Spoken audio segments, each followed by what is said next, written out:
आपका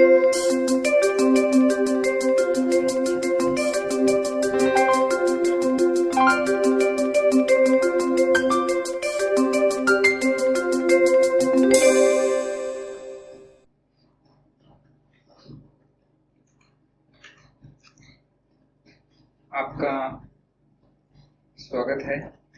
आज हम मैक्रो इकोनॉमिक्स जो अपना फर्स्ट चैप्टर है सेकंड बुक का, उसका सेकंड पार्ट करेंगे। और पहले पार्ट के अंदर हम पढ़ चुके हैं कि समष्टि अर्थशास्त्र यानी कि मैक्रो इकोनॉमिक्स होता क्या है, उसकी अवधारणाएं क्या है और उसके अनुसार जो अपनी अर्थव्यवस्था है उसके 4 अंग होते हैं, लाइक गृहस्थ है, उत्पादक क्षेत्र है, ऐसे 4 क्षेत्र होते हैं, वो हम पढ़ चुके हैं। अब हम अपने आसपास की जो वस्तुएं हैं, जो चीजें हैं, उनके बारे में बात करेंगे, उनको कैटेगराइज करेंगे, जिन्हें आप हर रोज देखते हैं कि वो किस तरह की चीजें हैं और हमारे इकोनॉमिक्स में वो कहाँ फिट होती है। टीवी, आपके खाने का सामान, चिप्स, बिस्किट, ब्रेड, रोटी, सब्जी, फैक्ट्रियां, ये सब कहाँ है, क्या अपना महत्व है इनका हमारे जीवन के अंदर, इन सबको ही हम मूल धारणाएं बोलते हैं।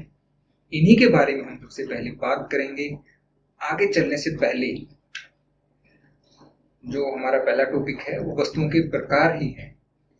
उससे पहले मैं आपको थोड़ी सी चीज बताना चाहूंगा जो कि बहुत जरूरी है और बीच में कई बार उसके बारे में बात होगी। तो आपको अगर पहले से पता हो, वैसे तो हम पहले भी कर चुके हैं, +1 में हमने बहुत बार बातें की कि नेक्स्ट ईयर हम +2 के अंदर इसके बारे में पढ़ेंगे, वो है नेशनल इनकम।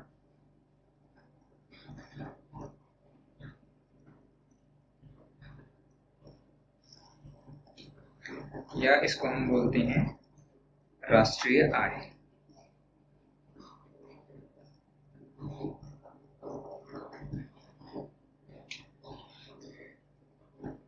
राष्ट्रीय उत्पाद भी बोलते हैं, नेशनल प्रोडक्ट भी बोलते हैं। ये होता क्या है, आपको मैं थोड़ा ब्रीफ सा आइडिया देता हूँ। मान लीजिए कोई कंट्री है, ए नाम का कोई देश है, तो उसके अंदर केवल 2 ही चीजें बनती हैं। एक उसके अंदर आम उगाए जाते हैं और एक उसके अंदर टीवी बनाए जाते हैं। और आम उगते हैं मान लीजिए सारे साल के अंदर 10 आम और टीवी बनते हैं 5। ये समझने के लिए एक केवल एग्जाम्पल है, ये मत सोचना कि ऐसा कैसा देश है, क्योंकि बहुत सारी चीजें बनती है जिनको हम यहाँ पर बैठकर काउंट नहीं कर सकते। तो एग्जाम्पल के लिए ए नाम का कोई देश है जिसके अंदर 2 वस्तुओं का उत्पादन होता है। आम मैंने क्यों लिया, क्योंकि जो हमारी कृषि है, खेती है, एग्रीकल्चर है, उससे जो चीजें बनती है उसको मैंने इसके अंदर लिया है। दूसरा जो हमारी फैक्ट्रियों के अंदर बनती है वो हमने टीवी के रूप में लिया है। मान लीजिए एक आम मिलता है 2 रुपए का और एक टीवी मिलता है 100 रुपए का। तो इस देश की जो इनकम है, जो आय है, वो कितनी होगी। तो आप देख सकते हैं आम हो गए 20 रुपए के, टीवी हो गए 500 रुपए के। तो इन दोनों को मिलाकर जो 520 रुपए बनते हैं, ये इस देश की, इस कंट्री की नेशनल इनकम है। एक वर्ष के अंदर, मैंने क्या कहा कि जो आम है वो 1 साल में उगते हैं और 1 साल के अंदर ही 5 टीवी बनते हैं। और इनका उपयोग है वो उपभोक्ता करते हैं, कोई फैक्ट्री नहीं करती है। आम का कोई जूस बनाने के लिए या टीवी किसी और काम के लिए, सारे के सारे उपभोक्ता करते हैं, अंतिम उपभोक्ता जिसे हम बोलते हैं। राष्ट्रीय आय क्यों बताई है वो आपको जब हम ये लेसन करेंगे तब आएगा समझ। तो बस अब इतना समझिए कि जितनी भी वस्तुएं एक देश के अंदर उगाई जाती है, बनाई जाती है, उन सब का जो मूल्य होता है उसे ही हम राष्ट्रीय आय कहते हैं। इसके अंदर बहुत सारी चीजें जुड़ती है, बहुत सारी चीजें घटती है, वो हम सब डिटेल में करेंगे क्योंकि आपका एक स्पेसिफिक चैप्टर है नेशनल इनकम के ऊपर। उससे पहले एक ब्रीफ आइडिया है कि राष्ट्रीय आय क्या होती है। तो आइए हम इस चैप्टर की ओर बढ़ते हैं और सबसे पहले है वस्तुओं के प्रकार, टाइप्स ऑफ गुड्स। जो भी वस्तुएं बनती है किसी देश के अंदर, चाहे वो उगती है, चाहे उसे हम खोद कर निकालते हैं, चाहे उसे हम फैक्ट्रियों में बनाते हैं, उन वस्तुओं को हम 2 भागों में बांटते हैं। तो टाइप्स ऑफ गुड्स होती हैं final goods and intermediate goods. Good आप जो आपकी नोटबुक में गुड दिया जाता है, ये अच्छा वाला गुड नहीं है। यहाँ पे गुड्स का मतलब है वस्तुएं, गुड्स एंड सर्विसेज, वस्तुएं और सेवाएं। तो अंतिम वस्तुएं कौन सी होती है? अंतिम वस्तुएं जो उत्पादन की सीमा रेखा पार कर चुकी और अपने अंतिम प्रयोगकर्ताओं द्वारा प्रयोग की जाती है, उन्हें हम अंतिम वस्तुएं बोलते हैं। और मध्यवर्ती वस्तुएं होती है इंटरमीडिएट गुड्स, जो जिन्होंने अभी जो बाउंड्री लाइन ऑफ प्रोडक्शन है उसको क्रॉस नहीं किया है। अब ये इतने सारे टर्म्स आ गए हैं कि अंतिम उपभोक्ता क्या होता है या प्रयोगकर्ता क्या होता है, उपभोक्ता व उत्पादक क्या होते हैं। आइए एक एक करके इनको फटाफट समझते हैं। सबसे पहले बात आती है उपभोक्ता।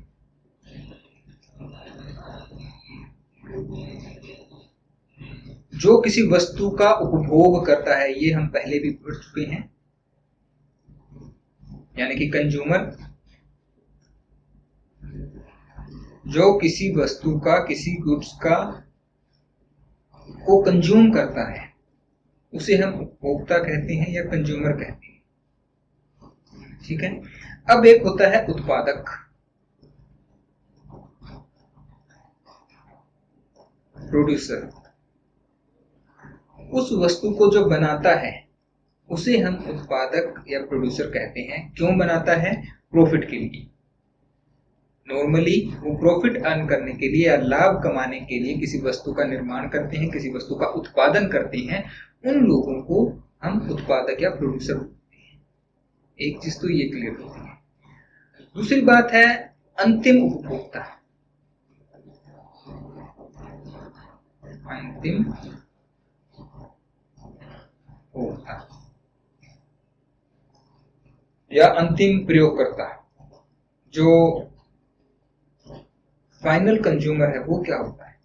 वो व्यक्ति या वो कंपनी या वो संस्था जो किसी वस्तु को या सर्विसेज को परचेज करती है, खरीदती है उपयोग के लिए, ना कि उससे लाभ कमाने के लिए, उसे हम अंतिम उपभोक्ता बोलते हैं। आप एक दुकान के अंदर गए, आप एक शर्ट खरीद कर लाए, तो आप उसके अंतिम उपभोक्ता है। लेकिन एक दुकान वाला व्यक्ति एक फैक्ट्री में जाता है, वहां से, या किसी होलसेल की दुकान पर जाता है, वहां से वो शर्ट खरीद कर लाता है, एक जिसकी कपड़े की शॉप है, वो उसको क्यों लेकर आया है? आगे बेचने के लिए। तो वो उसका अंतिम उपभोक्ता नहीं है। मेरी बात, अगर आप उसको पहनने के लिए खरीदते हैं तो आप अंतिम उपभोक्ता है, लेकिन अगर आप उसको बेचने के लिए खरीदते हैं तो आप अंतिम उपभोक्ता नहीं है। तो जो वस्तुएं अपने अंतिम प्रयोगकर्ता द्वारा प्रयोग के लिए तैयार हैं या जिन्होंने बाउंड्री लाइन ऑफ प्रोडक्शन को क्रॉस कर लिया है, उन सबको हम अंतिम वस्तुएं बोलते हैं।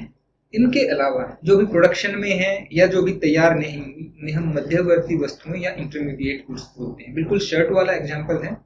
शर्ट अगर दुकान के ऊपर आ चुकी है बिकने के लिए, तो वो अंतिम वस्तु है, क्योंकि उसको आप खरीद कर ले जाएंगे और उसको पहनेंगे। लेकिन वही शर्ट अगर होलसेलर के पास है, स्टॉकिस्ट के पास है, या फैक्ट्री में है, अभी बन चुकी है वो, लेकिन वो अभी बिकने के लिए नहीं आई है, तो अभी वो मध्यवर्ती वस्तु।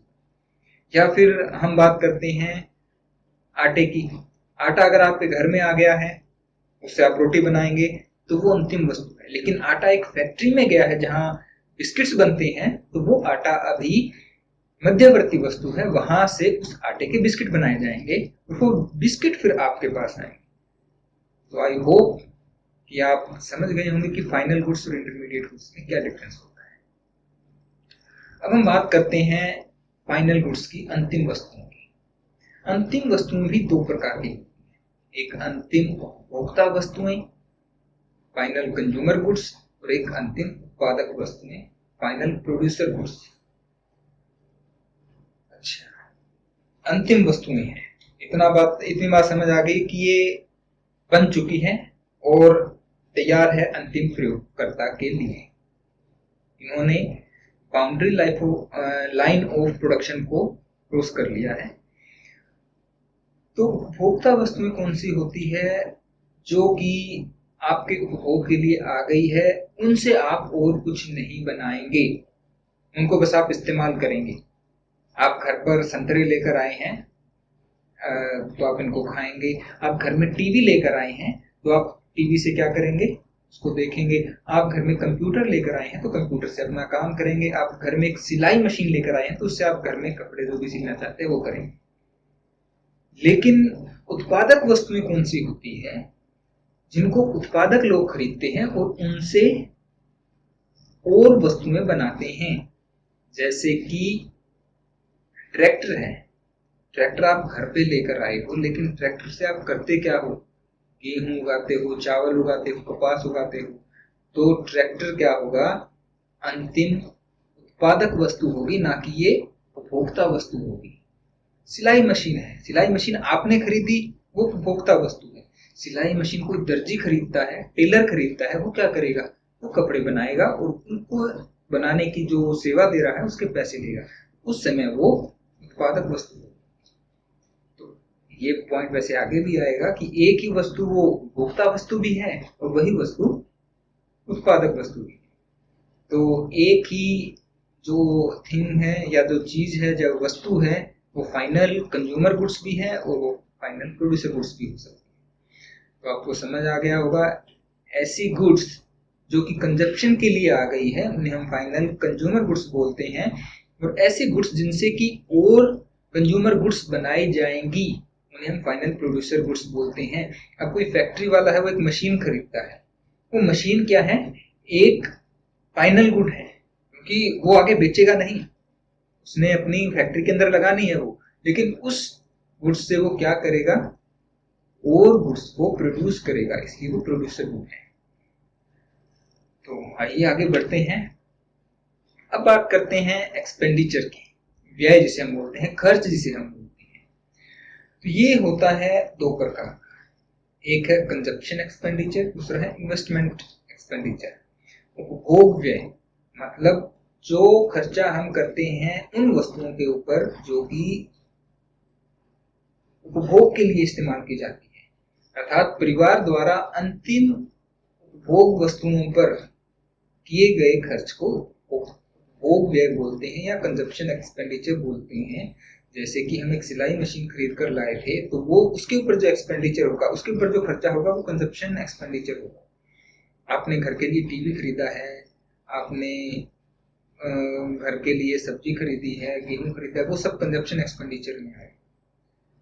दूसरा है इन्वेस्टमेंट एक्सपेंडिचर या निवेश व्यय जिसे हम बोलते हैं। जब कोई उत्पादक और वस्तुओं को बनाने के लिए कुछ वस्तुएं खरीदता है, कुछ गुड्स को परचेज करता है, तो उसे हम निवेश व्यय बोलते हैं। तो उत्पादकों द्वारा अंतिम उत्पादक वस्तुओं पर किए गए खर्च को निवेश बोलते हैं। आपने ट्रैक्टर खरीदा है, वो इन्वेस्टमेंट एक्सपेंडिचर है। आप गाड़ी लाते हो टैक्सी के रूप में चलाने के लिए, वो इन्वेस्टमेंट एक्सपेंडिचर है। और आप गाड़ी लाते हो अपने घर के काम के लिए, बस कहीं आपको जाना है उसके लिए, वो कंजप्शन एक्सपेंडिचर है। तो खर्चा किस वस्तु पे और किस लिए किया गया है ये बताता है कि वो खर्चा कैसा है, क्या वो कंजप्शन है या वो इन्वेस्टमेंट है। अब आते हैं अंतिम वस्तुओं पर व्यय। तो हमने देखा था कि अंतिम वस्तुओं पर जो व्यय है वो दो तरीके से होता है, या तो हम कंजप्शन के लिए करते हैं यानी कि उपभोग के लिए, या फिर हम इन्वेस्टमेंट या निवेश के लिए करते हैं। तो कुल मिलाकर अंतिम वस्तुओं पर व्यय क्या है, इन दोनों का जोड़ होता है, इसका उपभोग व्यय का और निवेश व्यय। समझ रहे होंगे, कंजप्शन के लिए जो गुड्स आती हैं उनके ऊपर जो खर्चा है उसे हम कंजप्शन एक्सपेंडिचर बोलते हैं, और जो इन्वेस्टमेंट के लिए आती है या और गुड्स को प्रोड्यूस करने के लिए आती है, उसके ऊपर जो हमने खर्चा किया, उसके लिए जो हमने पैसे लगाए, उसे हम इन्वेस्टमेंट एक्सपेंडिचर बोलते हैं। और इन दोनों के जोड़ को हम अंतिम वस्तुओं पर कुल व्यय या एक्सपेंडिचर ऑन फाइनल गुड्स बोलते हैं। अच्छा, अब ये इंपॉर्टेंट बात है, राष्ट्रीय आय तथा राष्ट्रीय उत्पाद के अनुमान में केवल अंतिम वस्तुओं को ही सम्मिलित किया जाता है While calculating national income और national product, only final goods are considered. इसके लिए ही मैंने आपको बताया था सबसे पहले कि राष्ट्रीय आय क्या होती है। जब हम किसी देश की राष्ट्रीय आय के बारे में बात करते हैं तो जो आटा हमने लिया था फैक्ट्री में ले जाने के लिए, उस आटे की कीमत नहीं गिनी जाएगी। हम किसकी कीमत में, उस फैक्ट्री से जो बिस्कुट निकल कर आएंगे उन बिस्कुट की कीमत गिनी जाएगी, ना कि आटे की। इस कंसेप्ट को हम आगे और डिटेल में करेंगे, थोड़ा सा जब हम मूल्य वृद्धि की बात करेंगे तब आपको समझ आएगा। तो ये बात की थी हमने अभी तक अंतिम वस्तुओं की। अब थोड़ी सी बात करते हैं मध्यवर्ती वस्तुओं की, यानी कि इंटरमीडिएट गुड्स की। तो सबसे पहली बात, ये उत्पादन की सीमा रेखा के अंदर होती है। These are goods within the production boundary line, मतलब इनका प्रोडक्शन अभी खत्म नहीं हुआ है। Value is to be added, इसके अंदर मूल्य वृद्धि बाकी है। अब मूल्य वृद्धि क्या होती है मैं आपको बता देता हूं। वैल्यू एडिशन या मूल्य वृद्धि, वैल्यू एडिशन या मूल्य वृद्धि। आपने, किसान ने गेहूं बेची 100 रुपए पर केजी। ये एग्जैक्ट नहीं है, इतनी महंगी नहीं होती है गेहूं, लेकिन फिर भी मैं उदाहरण के लिए कुछ सिंपल टर्म्स लेके चलता हूं। तो 100 रुपीज पर केजी बेची एक फैक्ट्री, किसको हम बोलते हैं, फैक्ट्री भी नहीं लेते हैं, फ्लोर मिल को।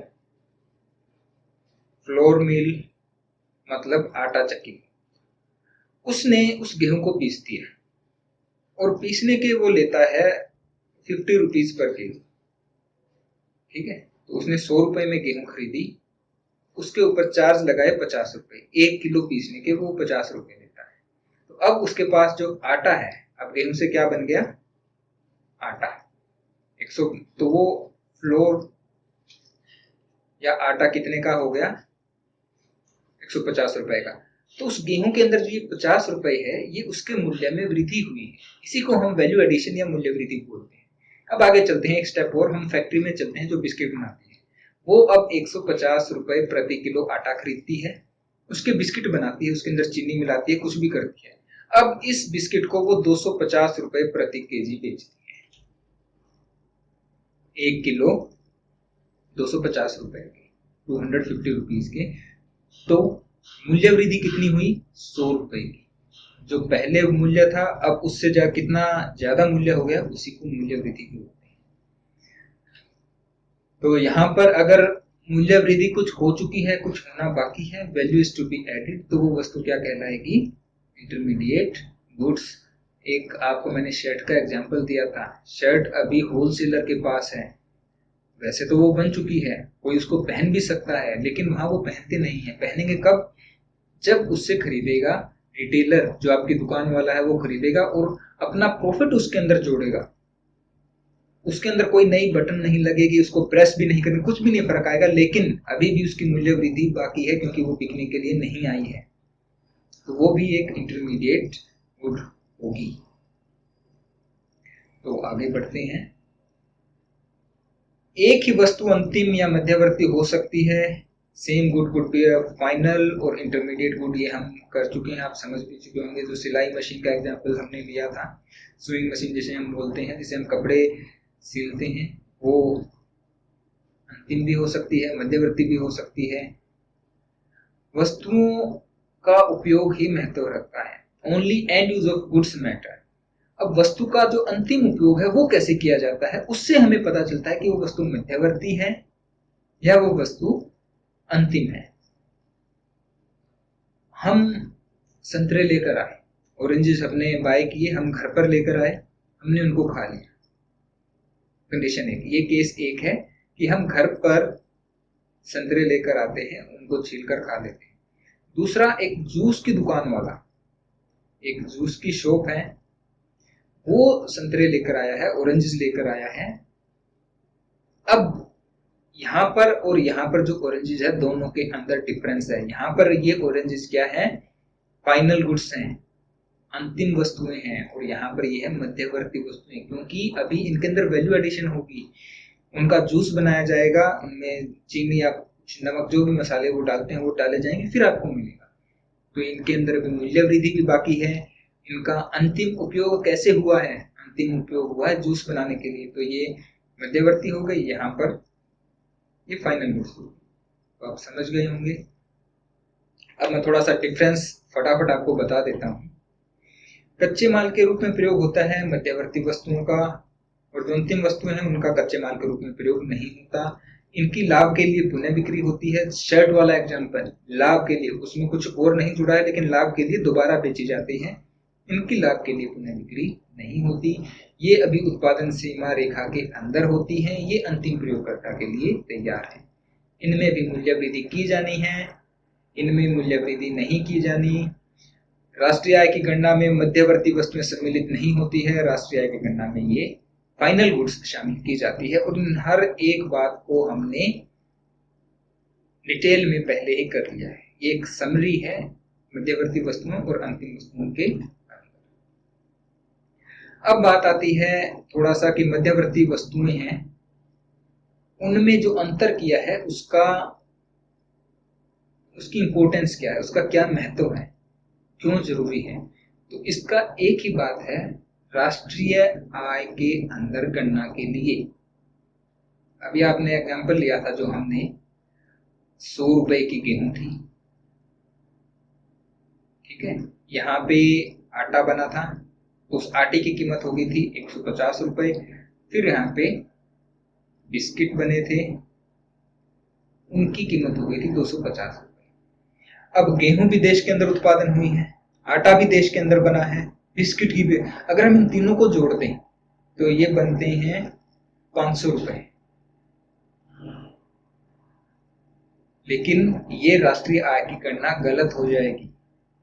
इसीलिए हम जो बीच की वस्तुएं होती है, ये मध्यवर्ती वस्तु, ये आटा भी मध्यवर्ती वस्तु, इनको हम राष्ट्रीय आय के अंदर गणना नहीं करते। क्योंकि जब ये बिस्किट 250 रुपए में बिके हैं तो इसके अंदर 150 रुपए आटे की कीमत शामिल है।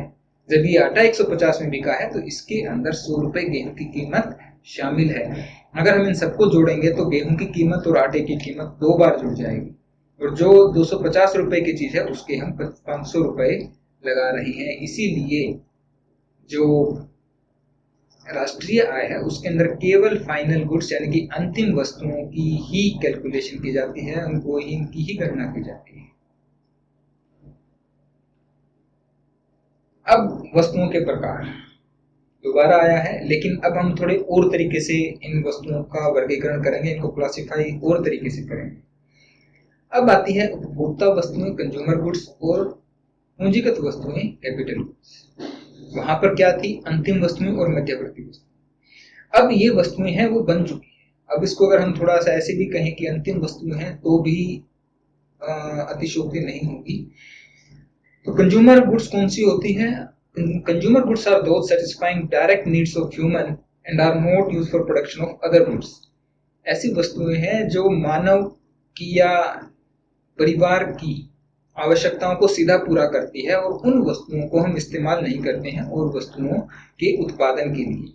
संतरे हम घर पे लाकर खाते हैं, सिलाई मशीन हम घर पर लाते हैं, टीवी लाते हैं, ये हमारी आवश्यकताओं को सीधा पूरा करते हैं। हमें टीवी देखना है, हम टीवी देख रहे हैं, हमें अपने कपड़े सीने हैं, हम घर के अंदर सी रहे हैं, लेकिन उनका हम कोई और इस्तेमाल नहीं करते। हम कहीं टीवी बाहर नहीं लगाते हैं, आओ भाई टीवी के अंदर मूवी देखो और 1 घंटे के 50 रुपए दो, वो काम नहीं करते, हम अपने लिए इस्तेमाल करते हैं। ऐसी वस्तु को कंज्यूमर गुड्स बोलते हैं। अच्छा, कंज्यूमर होते कौन कौन है, इसे हम कंज्यूमर बोलते हैं। या अगर हम थोड़ी सी लिस्ट बात करें तो सबसे पहले जो परिवार खरीदते हैं वो कंज्यूमर्स होते हैं। दूसरा होती है सरकार, सरकार भी वस्तुओं को खरीदती है। तो उपभोक्ता की जब हम बात करेंगे तो जो गवर्नमेंट है, जो सरकार है, वो भी एक उपभोक्ता है। और असल में मैं कहूँ तो सबसे बड़ा उपभोक्ता सरकार ही है, क्योंकि सरकार को भी अपने कामों के लिए गेहूं खरीदना होता है, सीमेंट खरीदनी होती है, टीवी भी खरीदने होते हैं, बिल्डिंग भी बनानी होती है, सब कुछ करना होता है, बसें खरीदनी होती है, कार खरीदनी होती है। जो चीजें हम घर पर खरीदते हैं वैसी ही चीजें सरकार भी खरीदती है। एनजीओ खरीदते हैं, एनजीओ मतलब जो स्वयं सहायता समूह होते हैं, लोगों की सहायता के लिए जो समूह बनाए जाते हैं, वो भी खरीदते हैं। मुख्यतः ये इनके अलावा जो कंपनीज हैं, जो फैक्ट्रीज हैं, वो भी वस्तुएं खरीदती हैं, वो भी उपभोक्ता हैं। तो ये सारे क्या है, कंज्यूमर्स होते हैं, उपभोक्ता। और इनकी डायरेक्ट नीड को, अब ये मत कहना कि जो कंपनियां होती हैं वो मशीनें खरीदती हैं तो वो उपभोक्ता वस्तु होगी? नहीं, वो नहीं होती। एक फैक्ट्री है, उसने अपने जहाँ रिसेप्शन होता है वहां पे लगाने के लिए पंखा लगाया है। अब उस पंखे का इस्तेमाल वो कोई और वस्तु बनाने के लिए नहीं करती है, वहां पे जो लोग आए हैं उनको हवा देने के लिए करती है। तो वो उपभोक्ता वस्तु ही होगी, चाहे वो कंपनी ने खरीदी। कंपनी ने एक कार खरीदी है, ठीक है, एक कंपनी है, जैसे आपने ओला और उबर सुना होगा।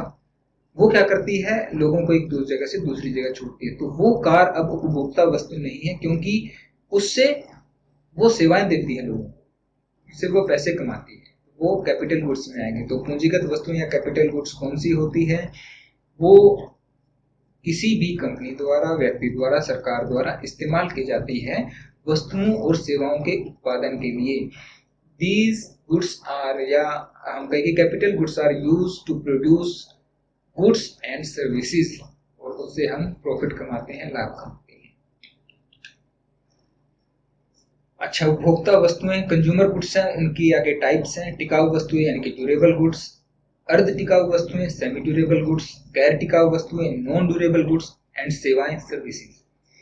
तो टिकाऊ वस्तुएं ऐसी होती हैं जिनको कई सालों तक हम उपयोग करते हैं, बदलने की आवश्यकता नहीं पड़ती। जैसे कि आपके घर में टीवी होगा, बाइक, कार, ये ऐसी नहीं कि हमने आज खरीदा कल बेच दिया, या आज वो टूट गई खत्म हो गई, बहुत सालों तक चलती है। और इनकी जो कीमत है वो अपेक्षाकृत थोड़ी सी ज्यादा होती है, सस्ती नहीं होती। ऐसी वस्तुओं को हम ड्यूरेबल गुड्स बोलते हैं। उसके बाद है अर्ध टिकाऊ वस्तुएं यानी कि सेमी ड्यूरेबल गुड्स। ये इनकी जो अवधि है वो हम 1 साल तक, 1.5 या 3 साल तक इस्तेमाल करते हैं। थोड़ी सस्ती होती है, डिपेंड करता है कि कोई वस्तु कितने साल तक हम इस्तेमाल करेंगे। जैसे आप कपड़े खरीदते हैं, फर्नीचर खरीदते हैं। अब कुछ एक फर्नीचर तो अगर मैं कहूँ कि वो टिकाऊ वस्तु में आ जाता है, लेकिन कुछ छोटे मोटे है, जैसे आपने प्लास्टिक की कुर्सियां खरीदी, वो बहुत साल तक नहीं चलती, टूट सकती हैं, या ऐसी कुछ बातें हैं, सस्ती आती है। जो कीमत है, कीमत पर भी निर्भर करता है कि हम उन्हें सेमी ड्यूरेबल गुड्स बोलेंगे। अच्छा, गैर टिकाऊ वस्तुएं नॉन ड्यूरेबल गुड्स हैं, जो एक बार ले आए तो उनका हमें प्रयोग करना पड़ता है। जैसे कि दूध हमने खरीदा तो हम उसको उपयोग करेंगे, सब्जी हमने खरीदी है, गैस हमने खरीदी है, ये सारी नॉन ड्यूरेबल गुड्स है जो फटाफट लाए और फटाफट उनका प्रयोग किया, और हर रोज या जल्दी जल्दी लाना ही पड़ता है। ऐसे नहीं कि एक बार ले आए उसको हम कई सालों तक इस्तेमाल करें। उसके बाद आती है सेवाएं। सेवाएं या सर्विसेज क्या चीज है कि वो वस्तुएं नहीं होती, उनको हम छू नहीं सकते, लेकिन हम उनके लिए फिर भी पे करते हैं। बिजली आपको मिलती है, टेलीफोन कनेक्शन है, वो सेवाएं हैं। आप बसों में जाते हैं, वो सेवाएं हैं। तो ये सब उपभोक्ता वस्तुएं होती है। इसके बाद आती है पूंजीगत वस्तुएं, कैपिटल गुड्स। ये होती है स्थिर परिसंपत्तियां, फिक्स्ड एसेट्स होती हैं। जैसे कि मशीनें खरीद ली, जमीन खरीद ली, और इनका हम बहुत सालों तक और कई कई बार उपयोग करते हैं। ऐसी वस्तुओं को पूंजीगत वस्तुएं इन्हीं को बोला जाता है। आपने जमीन खरीदी है तो उसका इस्तेमाल करते ही रहेंगे जब तक आप उसको बेचेंगे नहीं, या जब तक वो खराब नहीं हो जाएगी, उससे आप उत्पादन करते रहेंगे। एक फैक्ट्री के अंदर मशीन खरीदी गई है, वो मशीन जब तक कि वो टूट नहीं जाती, खराब नहीं हो जाती, आप उसका प्रोलॉन्ग्ड एंड रिपीटेड यूज करेंगे। दूसरी, इनका जो मूल्य है वो बहुत अधिक होता है, सस्ती नहीं आती है। तो इसीलिए जो नट बोल्ट है, मान लिया आपने एक नेट खरीदा है और एक कहीं पे लगा दिया, उसको हम कैपिटल गुड्स में नहीं मानते, क्योंकि वो सस्ती चीजें हैं। नट बोल्ट, पेच, छोटे मोटे तार, ऐसी चीजें नहीं आती हैं फिक्स्ड एसेट के अंदर। बड़ी मशीनें हैं, आपने गाड़ी ले ली, वो फिक्स्ड एसेट के अंदर आएगी, पूंजीगत वस्तु ही है। तो आगे बढ़ते हैं, और सभी मशीनें पूंजीगत वस्तुएं नहीं होती हैं। अब आपने एक सिलाई मशीन खरीदी है घर के लिए, तो वो मशीन पूंजीगत नहीं है, क्योंकि आप उससे कैपिटल फॉर्मेशन नहीं कर रहे हैं, आप उससे पूंजी निर्माण नहीं कर रहे हैं। लेकिन अगर वही मशीनें किसी फैक्ट्री के लिए खरीदी गई है, या किसी दर्जी ने खरीदी है, टेलर ने खरीदी है, तो वो पूंजीगत वस्तुएं हो जाएंगी। दूसरा पॉइंट है, सभी पूंजीगत वस्तुएं उत्पादक वस्तुएं होती हैं। जितनी पूंजीगत वस्तुएं, आपने ट्रैक्टर खरीद लिया, आपने कार खरीद ली, आपने खरीदा है, सिलाई मशीन खरीदी है, पूंजीगत वस्तुओं के रूप में, तो ये सभी उत्पादक वस्तुएं हैं, क्योंकि इन सब से हम उत्पादन करते हैं। लेकिन सभी उत्पादक वस्तुएं पूंजीगत नहीं होती है।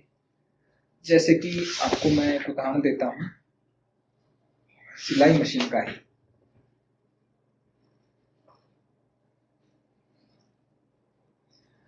सिलाई मशीन तो उत्पाद उसमें पूंजीगत में आ गई है। आपने खरीदी है कच्चा माल, आपकी एक जूस की दुकान है, आपने जूस बनाने के लिए जो मशीन है, मिक्सचर है या जो भी है, वो पूंजीगत वस्तु है क्योंकि उसको आप बार बार इस्तेमाल करेंगे। लेकिन जो आप संतरे खरीद कर लाए हैं वो उत्पादक वस्तु तो है, उससे उत्पादन हो रहा है जूस का, लेकिन पूंजीगत नहीं है क्योंकि वो लंबे समय तक नहीं चल सकती और ना ही वो इतनी महंगी है। आप एक फर्नीचर की शॉप चलाते हैं, फर्नीचर के लिए आप लकड़ी खरीद के लाए, तो उस लकड़ी का आप एक कुर्सी या मेज बनाने के लिए इस्तेमाल कर लेंगे, बार बार तो नहीं कर सकते। तो वो उत्पादक वस्तु है लेकिन वो पूंजीगत वस्तु नहीं है। तो यहाँ हमने वस्तुओं के बारे में बात की, उनको क्लासिफाई किया, राष्ट्रीय आय के बारे में पढ़े, उपभोक्ता, अंतिम उपभोक्ता, ये सारी बातें हमने की। आप इनको बुक्स में रीड करना। और ये अपना सेकंड पार्ट है जो कि अभी समाप्त होता है। इसके बाद जो अपना पार्ट आएगा वो होगा निवेश के बारे में, उसके अंदर ये चैप्टर कंप्लीट हो जाएगा। Thank you. एंड अगर आपको कुछ नहीं समझ आया है तो you can ask me, and आप इस वीडियो को दोबारा देखिए और आप अपनी बुक्स को जरूर रीड कीजिए, तभी आपको कुछ चीजें हैं जो नहीं समझ आई होगी वो आपको तभी पता चले। क्वेश्चंस करने की ट्राई कीजिए। थैंक्स।